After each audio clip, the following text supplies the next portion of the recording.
السلام عليكم ورحمه الله وبركاته. ازيكم حبايبنا؟ عاملين ايه؟ يا رب تكونوا كويسين وبخير. اللهم صل وسلم وبارك عليك يا حبيبي يا رسول الله. سبحان الله والحمد لله ولا اله الا الله والله اكبر ولا حول ولا قوه الا بالله. ما تنسوش تشتركوا في القناه وتفعلوا الجرس عشان يوصلكم كل جديد وتعملوا لي لايك وتسيبوا لي كومنت. النهارده هنقدم لكم فطار اليوم ال 14. هنعمل فطار سهل وسريع. هعمل صينيه بطاطس بالفراخ. انا معايا هنا بطاطس متقطعه حلقات، معايا بصل برضك متقطع حلقات، معايا طماطم برضو متقطعه حلقات. تمام. انا هعملها بيضه. معنى ايه بيضه؟ بمعنى اللي هي من غير قوطه، من غير قوطه مسبكه، بس عليها طماطم شرايح. ممكن تعمليها بالدبابيس، ممكن تعمليها بالفخاد زي ما انا هعملها النهارده، ممكن تعمليها بالصدور بس، ممكن تعمليها بالاجنحه، ممكن تعمليها الفرخه كامله. تمام. انا معايا النهارده انا كنت جايبه 4 فرخات، قسمتهم على كذا وجبه. خدت يعني فخدتين من فرختين، الفخاد بتوع الفرختين، والباقي هعمله لكم في وصفه تانيه. ومعايا هعمل النهارده جنبيه رز بالشعريه، ده اساسي. معايا معلقه سمن، معايا بقى البهارات بتاعتي، ورق الغار، معايا ملح، معايا فلفل اسود، معايا مرق دجاج فوري. سمي بالله ونصلي على الرسول صلى الله عليه وسلم. يلا بينا نبدا. معايا بقى الصينيه بتاعتي،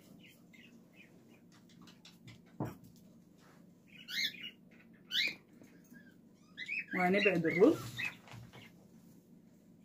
الشعريه، البصل، بس اهم حاجه البصل، البطاطس، السمنه، الفراخ كده معانا، والبصل. معايا الصينيه بتاعتي.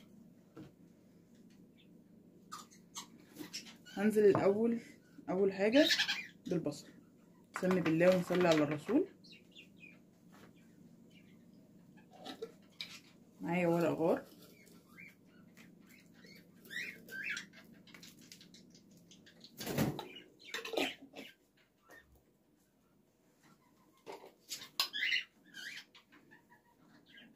الملح والفلفل انا بحطه للفراخ وبحطه للبطاطس.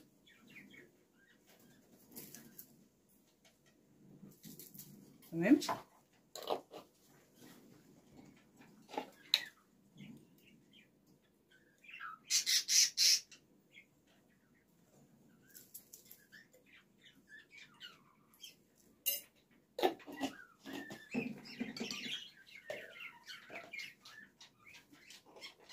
المعلقه اللي انا بستخدمها دي نص معلقه صغيره من بتاعه الشاي.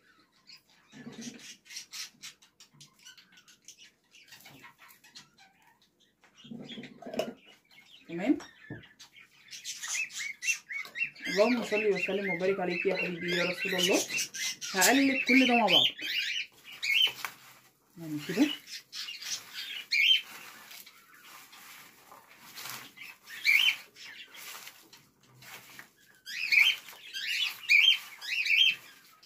اهم حاجه في صينيه البطاطس اللي انت تدعكي البصل، دي اهم حاجه تدي لصينيه البطاطس طعم كده.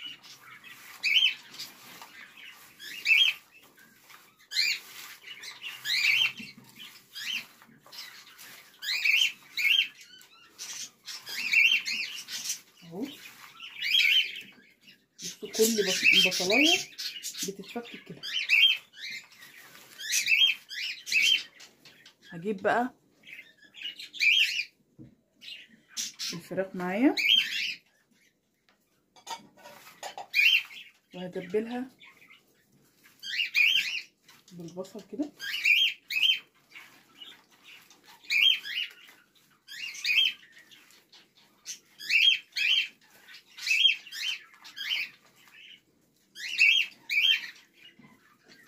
اهو هرجعها بقى في الطبق تاني. هي كده ايه، طبعا اسفه على صوت العصافير بس عشان انتوا عارفين ان الجو طبعا هو بدأ اللي هو يحرر.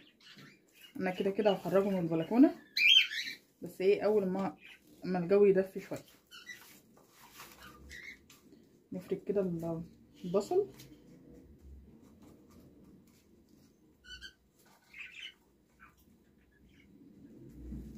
نحط بقى البطاطس.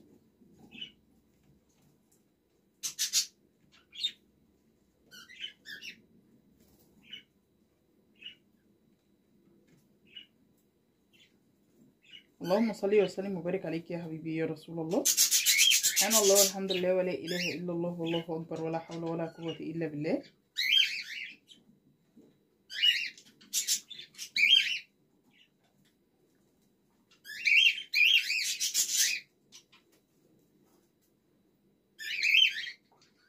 بصوا كده هناخد حبه البصل من اللي تحت نعملهم طبقه تانية بالبطاطس طالما البطاطس معايا لسه كتير. تمام. لكن لو البطاطس طبقه واحده خلاص هي طبقه بصل وعليها طبقه الايه البطاطس.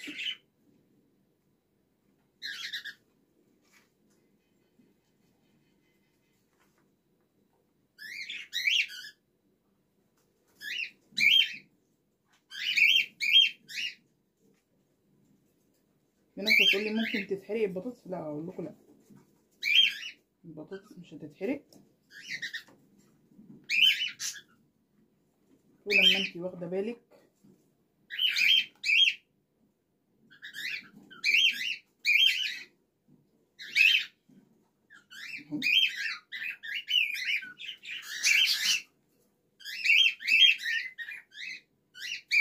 كله هياخد من طعم بعض. حطينا كده البطاطس هنرجع بقى عليها الفراخ.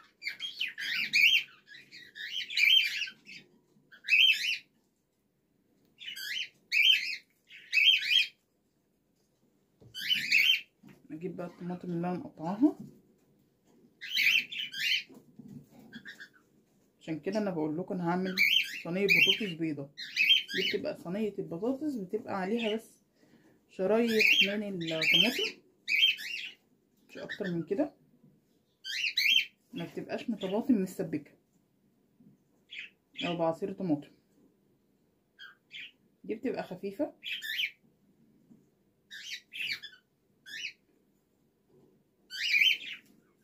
ما بتعملكيش حرقان كده على الصدر. هنزل دي بقى بمعلقه سمنه بلدي وهنزل عليهم بكوبايه او نص من الميه. تمام. واغطيها بفويل واحطها نص ساعه على النار. حطها نص ساعه على النار وبعد كده اشيل الفويل منها واحطها في الفرن. يبقى انا هحط الفويل طالما الصينيه عندي ملهاش غطا، ليها غطا احط لها الغطا بتاعها واحطها على النار من فوق نص ساعه. بعد كده ايه ادخلها او مش هتكمل نص ساعه كمان ممكن ربع ساعه وتكمل سواها في الفرن. بس طبعا هشيل الفويل او هشيل الغطا قبل ما ادخل الفرن. احط كوبايه ونص من الميه وندخلها الفرن. يلا بينا بقى هنعمل الرز. ورجعت لكم تاني يا حبايبي. معايا بقى هنا حله سخنه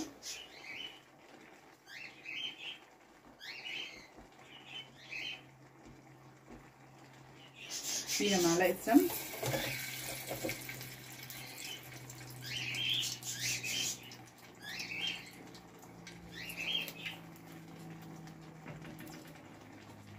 فيها حبه زيت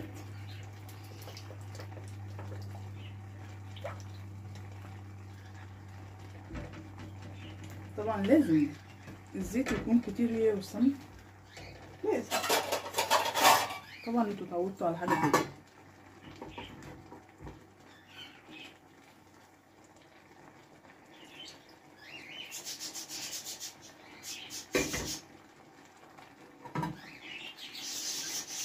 بس كده ننزل عليهم بقى الشعريه. نسمي بالله ونصلي على الرسول صلى الله عليه وسلم.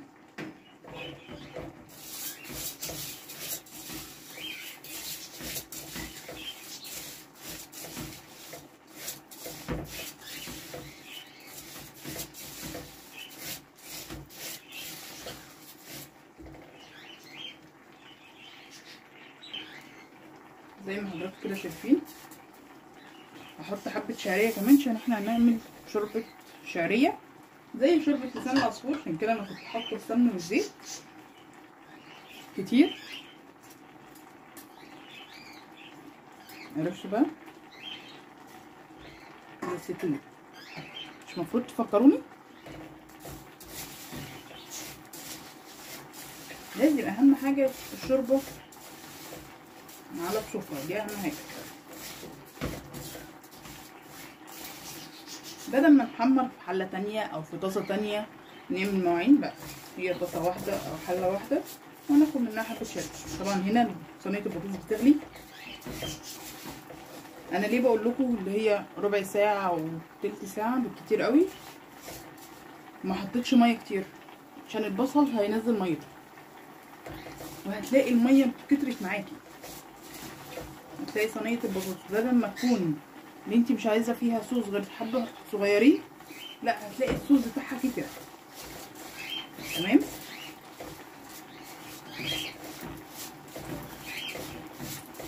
اللهم صل وسلم وبارك عليك يا حبيبي يا رسول الله. سبحان الله والحمد لله ولا اله الا الله والله اكبر ولا حول ولا قوه الا بالله.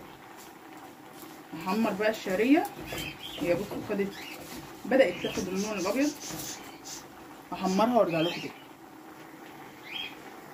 زي ما حضراتكم كده شايفين بدات تاخد اللون الذهبي، بس لسه بيضه شويه اهي، لسه بيضه سنه. اللهم صل وسلم وبارك عليك يا حبيبي يا رسول الله. سبحان الله والحمد لله ولا اله الا الله والله اكبر ولا حول ولا قوه الا بالله. كده هي خلاص قربت، فاضل لها دقيقه كمان.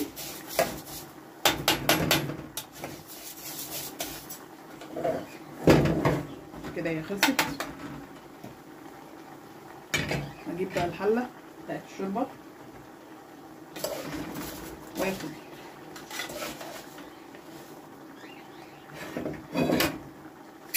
حبه شعريه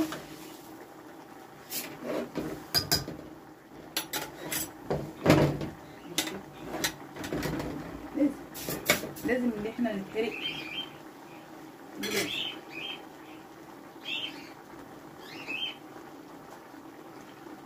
اهو. هاخد حبه دسم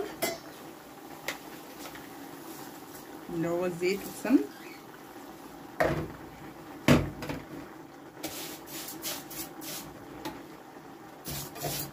هنا بقى احط ميه، سمي بالله، ميه عاديه من الحنفيه، ممكن ميه سخنه عشان تغلي معاكي اسرع.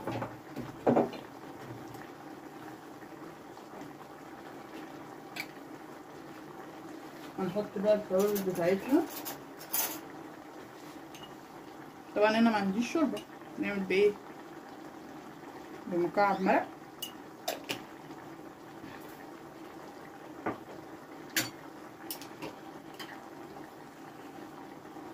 وحبه ملح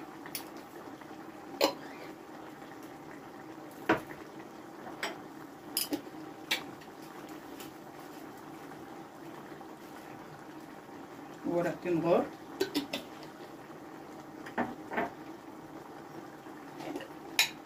ده لو انا ما عنديش شوربه، وحبه فلفل اسود. طالما ما عنديش شوربه بقى بحط كل التوابل دي بتاعتي.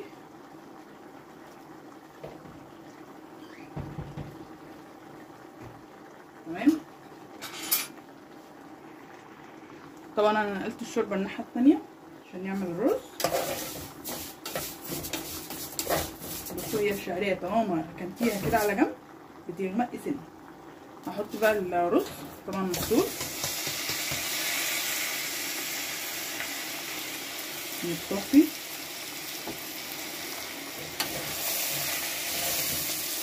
اللهم صل وسلم وبارك عليك يا حبيبي يا رسول الله.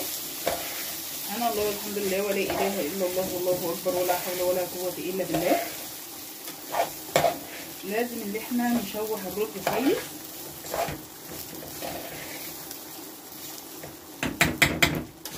في وصفات ما تنفعش فيها الرز يكون متشوح، يعني زي وصفه امبارح كده انا ما شوحتش الرز، انا قعدت له غليت له ميه وايه وحطيته في ميه مغليه، كان مفلفل وكل حاجه. في وصفات زي ما بقول لكم اللي هي ايه ما بتحتاجش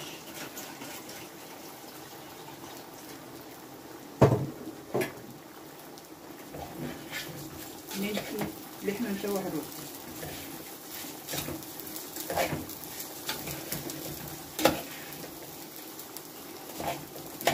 سامعين صوت الخروشه؟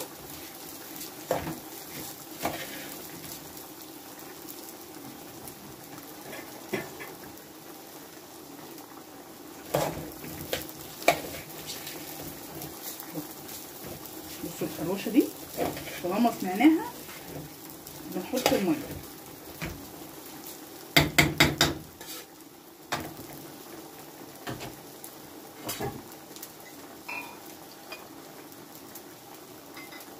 انا حاطه كوبايتين رز، احط كوبايتين ميه. بسم الله.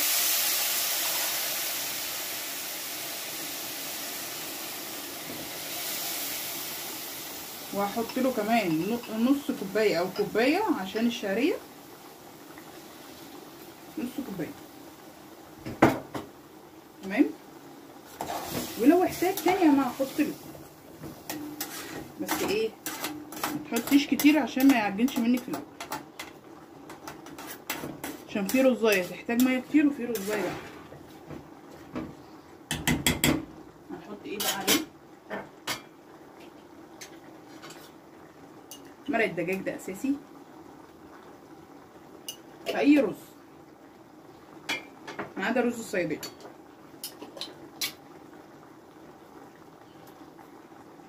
حبه ملح،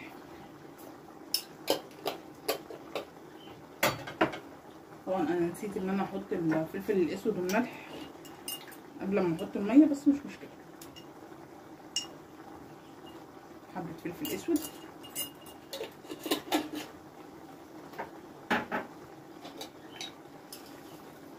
النهارده هنحط له ورقتين كده غر يديله طعم حلو.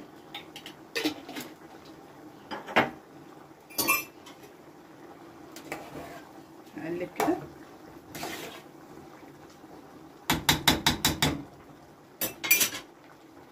واغطي عليه. طبعا البطاطس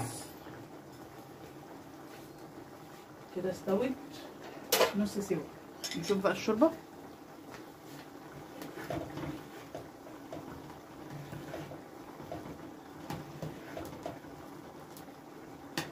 الشوربه انا بعملها معامله لسان العصفور، اذا كان شعريه او عصفور، تغلي غلوتين اغطي واطفي هي بتستوي. هنشوف بقى البطاطس.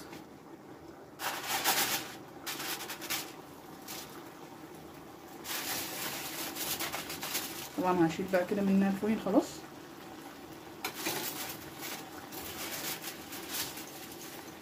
هي كده خدت النص ساعه بتاعتها واقل كمان. هندخلها بقى الفرن، والرز كمان اتشرب ندخله على العين الصغيره ويبقى كده فطارنا جاهز. نسيبه يخش الفرن ويستوي، بعد كده ارجع لكم تاني نقدمه مع بعض. وكده حبايبنا الفطار بتاعنا جاهز. اللهم صل وسلم وبارك عليك يا حبيبي يا رسول الله. طبعا الفراخ استوت، البطاطس استوت، بقى فيها صوص كمان ما شربتش كل الصوص بتاعها. طبعا عملنا الشوربه مع بعض وعملنا الرز وقدمنا جنبيه عصير اللي احنا كنا عاملينه من قيمه يومين، طبعا لسه مكفي معانا. اللهم صل وسلم وبارك عليك يا حبيبي يا رسول الله. سبحان الله والحمد لله ولا اله الا الله والله اكبر ولا حول ولا قوه الا بالله.